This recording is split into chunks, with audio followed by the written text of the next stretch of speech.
Saudara yang dikasihi oleh Tuhan Yesus, saudaraku, dunia ini tidak bisa menjamin kebahagiaan kita. Dunia ini seringkali memberikan kekecewaan, kekhawatiran, dan ketakutan. Karenanya jangan sampai kita menyandarkan hidup kita kepada dunia ini, karena kita akan kecewa. Mari saudara, kita mempersiapkan diri kita untuk menerima firman Tuhan kembali dengan tema keluarga bahagia menurut Tuhan. Nats firman Tuhan dari kitab Yosua 24 ayat 15 sampai 17. Demikian firman Tuhan. Tetapi jika kamu anggap tidak baik untuk beribadah kepada Tuhan, pilihlah pada hari ini kepada siapa kamu akan beribadah. Allah yang kepadanya nenek moyangmu beribadah di seberang sungai Efrat, atau Allah orang Amori yang negerinya kamu diami ini. Tetapi aku dan seisi rumahku, kami akan beribadah kepada Tuhan.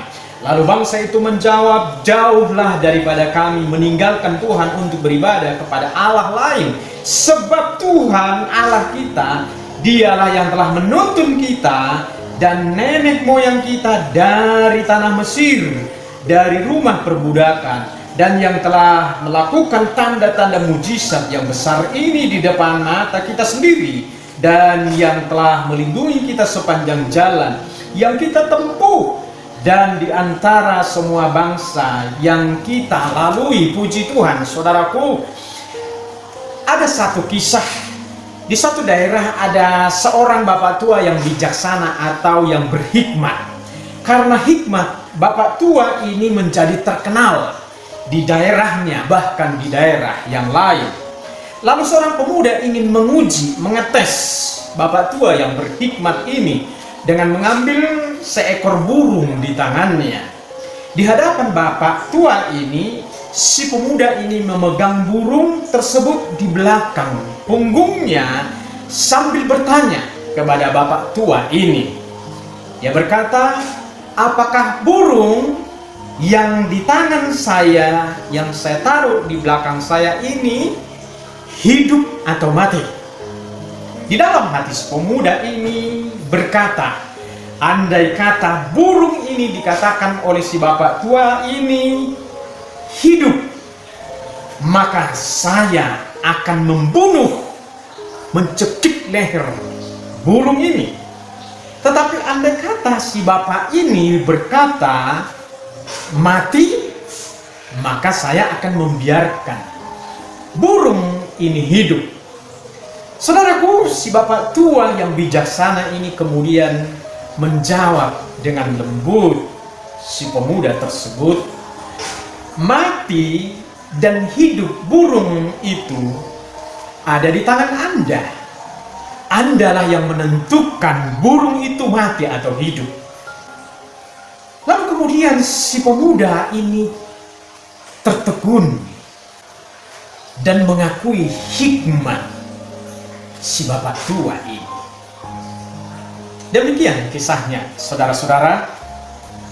Bagaimana dengan keluarga yang bahagia? Ada 3 prinsip Alkitab menjadi keluarga bahagia menurut Tuhan. Yang pertama, menjadi keluarga bahagia adalah sebuah pilihan. Di dalam ayat yang ke-15 tadi, pada waktu orang Israel sampai dan menetap di tanah Kanaan, tanah perjanjian, tanah yang diberkati oleh Tuhan, Yosua kembali menegaskan bahwa mereka harus beribadah kepada Allah dengan sungguh-sungguh. Yosua tahu benar sifat asli orang Israel.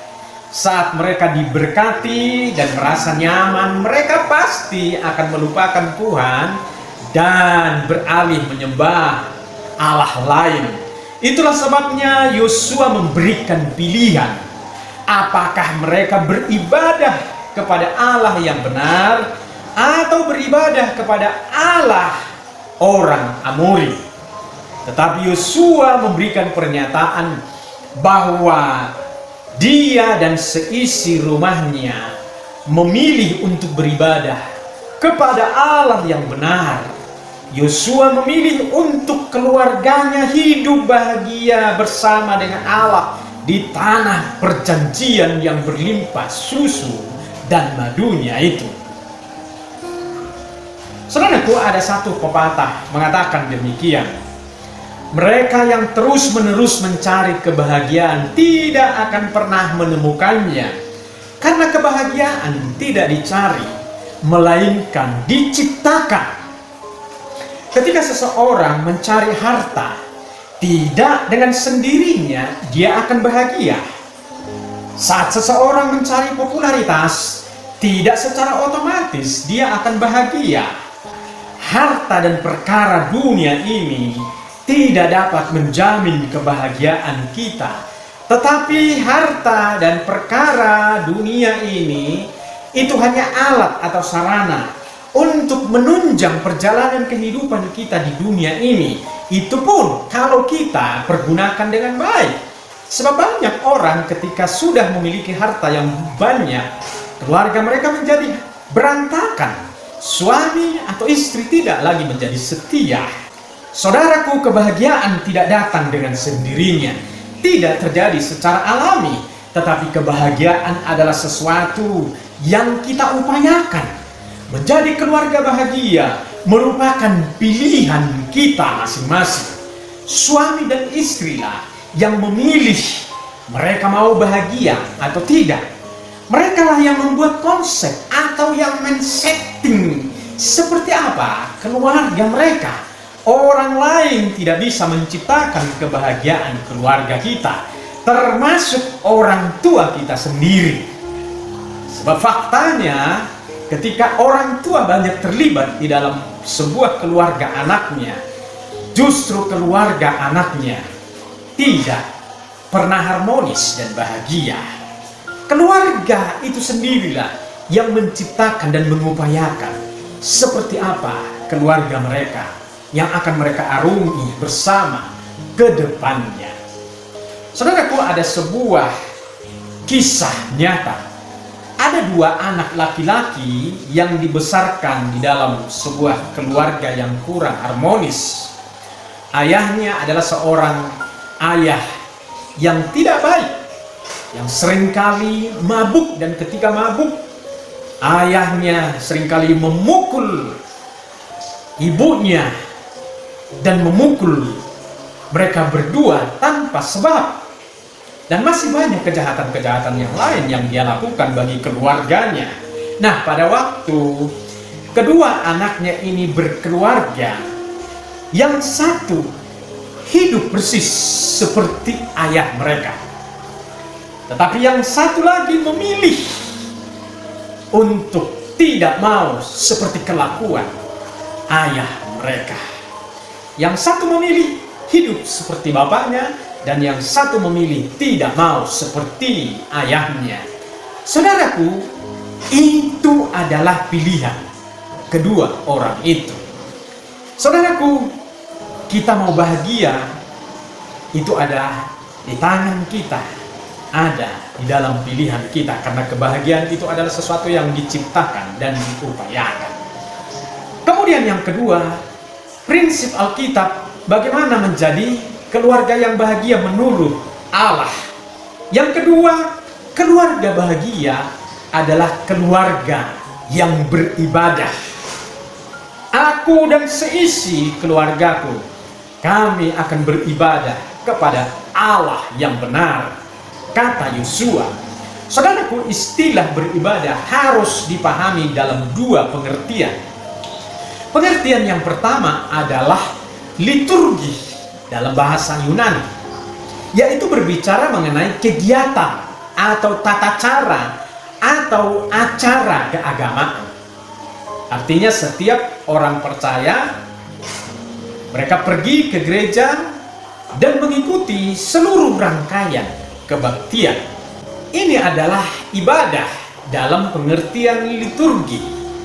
Dan pengertian yang kedua adalah latre, yaitu berbicara mengenai hidup yang dipersembahkan kepada Allah.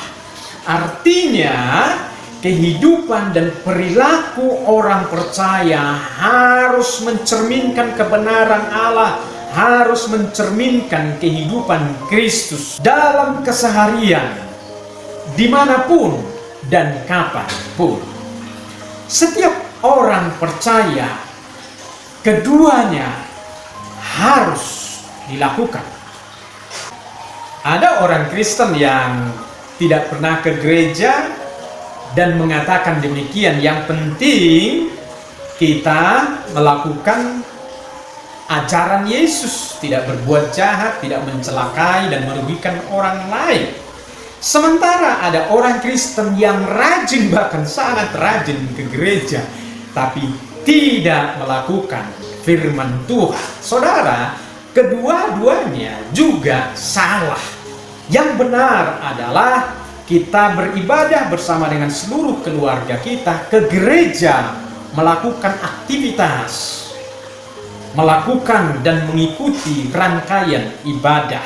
Tetapi ibadah itu harus kita aktualisasikan dalam kehidupan yang benar sesuai dengan kebenaran Kristus, seperti kehidupan Kristus dalam keseharian kita. Itulah yang disebut dengan orang yang beribadah, keluarga yang beribadah. Beribadah dalam pengertian liturgi dan juga beribadah dalam pengertian latre. Yesus pernah mengatakan kepada murid-muridnya, jika hidup keagamaanmu tidak lebih benar daripada hidup keagamaan orang Farisi, sesungguhnya kamu tidak akan mendapat bagian di dalam kerajaan Allah. Saudaraku, ini juga berbicara liturgi dan juga berbicara latre. Artinya orang percaya harus beribadah, tetapi juga harus menerapkan firman Tuhan itu di dalam kehidupan kita sebagai anak-anaknya. Saudaraku, keluarga Yosua adalah keluarga yang beribadah, baik secara liturgi maupun secara latre. Hal itu terlihat dari kehidupan keluarga Yosua yang mencerminkan kebenaran Allah. Hal itu terbukti dari pernyataan Yosua. Ia berkata, aku dan seisi rumahku akan beribadah kepada Tuhan. Yosua dapat menjamin di hadapan seluruh Israel bahwa keluarganya adalah keluarga yang melakukan firman Tuhan, keluarga yang tunduk pada otoritas firman Tuhan dengan menjalankan satu kata, satu perbuatan. Itulah ciri keluarga yang beribadah. Haleluya. Kemudian selanjutnya, prinsip Alkitab, keluarga bahagia menurut Allah. Yang ketiga, keluarga bahagia adalah keluarga yang penuh kemuliaan Allah. Dalam ayat yang ke-17, keluarga yang penuh kemuliaan Allah adalah keluarga yang diberkati dan yang memberkati. Orang Yahudi memakai kata kemuliaan dengan sekinah, yang artinya tinggal atau berdiam bersama. Kata sekinah adalah bahasa Alkitab, bahasa Ibrani, bukan hanya istilah orang Muslim. Memang akar katanya sama, sekinah dalam bahasa Ibrani, sakinah dalam bahasa Arab. Tapi saudara-saudara, bahasa sekinah itu adalah bahasanya orang Yahudi, bahasanya orang Kristen. Jadi keluarga bahagia adalah keluarga yang sekinah, di mana kemuliaan Allah tinggal dan berdiam bersama di dalam keluarga orang-orang percaya. Saudaraku, kalau kemuliaan Allah tinggal di dalam keluarga orang-orang percaya, maka akan ada damai sejahtera, akan ada shalom Allah, akan ada sukacita Allah yang diam di dalam setiap hidup keluarga, anggota keluarga orang-orang percaya. Akan ada berkat Tuhan di dalam keluarga orang-orang yang percaya. Dan dari dalam keluarga kita akan terpancar kemuliaan Allah. Keluarga kita menjadi keluarga yang menjadi saluran berkat Allah. Kiranya firman Tuhan ini memberkati kita sekalian. Amin. Mari kita berdoa. Kami bersyukur Tuhan buat janji Tuhan bagi keluarga yang beribadah kepada Allah. Maka Tuhan akan mengaruniakan sekinah kemuliaan Allah bagi keluarga-keluarga yang demikian. Tuhan, terima kasih Allah memanggil kami untuk menjadi keluarga yang beribadah kepada Allah. Sebab dunia ini akan binasa dengan kenikmatannya, tetapi orang-orang percaya yang mencari Tuhan dan kebenarannya akan hidup, akan diberkati, akan dipenuhi oleh kemuliaan Tuhan. Terima kasih Tuhan, berkat-Mu atas setiap keluarga-keluarga Kristen, keluarga-keluarga jemaat-Mu yang beribadah kepadamu ya Tuhan. Terpujilah Engkau ya Bapa, bagimu segala hormat, kemuliaan, dan kuasa. Kiranya berkat-Mu turunlah atas setiap jemaat-Mu. Berkat damai dan sejahtera dari Allah Bapa, kasih karunia dan rahmat Tuhan Yesus Kristus, serta pertolongan, penghiburan, kekuatan Roh Kudus memberkati menyertai kami sekarang sampai selama-lamanya. Tuhan Yesus menjemput setiap kami yang percaya. Haleluya. Amin.